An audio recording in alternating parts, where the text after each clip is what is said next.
बिस्मिल्लाहिर्रहमानिर्रहीम। शुरू अल्लाह के नाम से जो बड़ा मेहरबान निहायत रहम करने वाला है। नाज़रीन मोहतरम, आज हम आपको हज़रत सुलेमान अलैहिस्सलाम के बारे में बताएंगे। आप अलैहिस्सलाम अल्लाह तबारक व तआला के बरगज़ीदा बंदे थे। हज़रत दाऊद अलैहिस्सलाम के बेटे थे। हज़रत दाऊद अलैहिस्सलाम की तरह अल्लाह तबारक व तआला ने हज़रत सुलेमान अलैहिस्सलाम को भी इल्म व नबूवत से नवाजा और बहुत सी मौज़ात अता किए। इसके साथ अल्लाह ताला ने आपको बहुत बड़ी सल्तनत से नवाजा।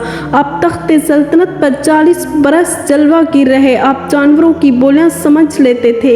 हवा पर आपका काबू था। आप अलैहिस्सलाम की सबसे बड़ी खसूसियत ये भी थी कि आपकी हुकूमत सिर्फ इंसानों पर नहीं थी, बल्कि जिन, शयातीन, परिंदे भी आप अलैहिस्सलाम के ताबे थे।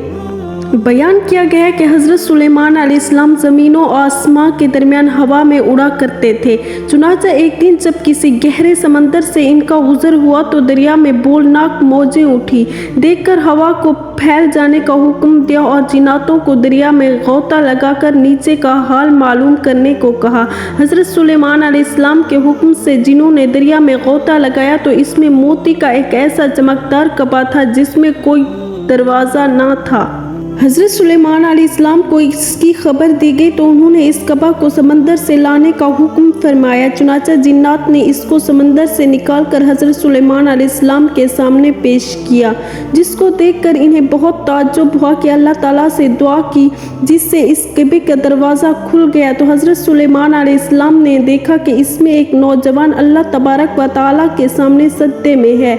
तो इससे हज़रत सुलेमान अलैहिस्सलाम ने दरियाफ्त किया कि तुम फरिश्ते हो या जिन। तो इस नौजवान ने जवाब दिया, मैं इंसान हूँ, जिन से हूँ।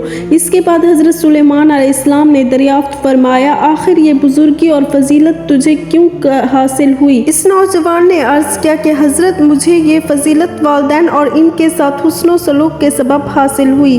मैं अपनी ज़ईफ़ वालदा को अपनी पुश्त पर लादे रहता था और इनकी दुआ थी कि ए मेरे महबूद, इसको सआदत अता फरमा।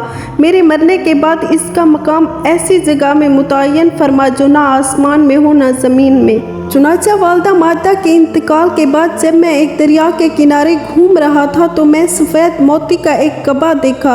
जब मैं इसके पास पहुंचा तो इसका दरवाज़ा खुल गया और मैं अंदर दाखिल होने के बाद कुदरत इलाही से खुद बंद हो गया। मुझे नहीं मालूम कि अब ज़मीन में हूँ या आसमान में हूँ या हवा में। अल्लाह ताला इसमें मुझे रिस्क अता फरमा देता है। हज़रत सुलेमान अलैहिस्सलाम ने दरियाफ्त किया, आखिर इसमें तुझे रोज़ी किस तरह हासिल होती है? इसने कहा, जब मैं भूखा होता हूँ तो पत्थर से एक दरख्त पैदा होता है और इस दरख्त से फल जिसमें दूध से ज़्यादा सफ़ेद और शहद से ज़्यादा मीठा, बर्फ़ से ज़्यादा ठंडा पानी निकलता है। जब मैं सैराब हो जाता हूँ तो खुद ही वो दरख्त गायब हो जाता है। इसके बाद हज़रत सुलेमान अलैहिस्सलाम ने दरियाफ्त फरमाया, आखिर तुम्हें इस कबे में किस तरह मालूम होता है कि दिन है या रात? तो इसने जवाब दिया कि जनाब, जब सुबह सादिक तलू होती है तो ये कबा सफ़ेद हो जाता है और ग़ुरूब आफ्ताब के बाद अंधेरा छा जाता है। बस इस तरह दिन और रात के दरमियान मुतय्यन कर लेता हूँ। इसके बाद हज़रत सुलेमान अलैहिस्सलाम की दुआ से वो कबा दरिया की गहराई में अपने मकाम की तरफ गया। इस हक़ायक़ से मालूम हुआ कि माँ बाप की खिदमत की किस कदर अज़मत है। बेशक जो वालिदैन की खिदमत करता है वो अपनी दुनिया भी अच्छी करता है और आखिरत भी। अल्लाह ताला हम सबको अपने वालिदैन की सही खिदमत करने की तौफ़ीक़ अता फरमाए, आमीन। दोस्तों, हमारी तहरीर यहाँ ख़त्म हुई। मिलते हैं किसी और ईमान अफरोज़ तहरीर के साथ। तब तक अपने नबी करीम सल्लल्लाहु अलैहि वसल्लम की ज़ात अक़दस पर दरूद पाक के तोहफ़े भेजते रहें। अल्लाह ताला हम सब का हामी और नासिर हो, आमीन।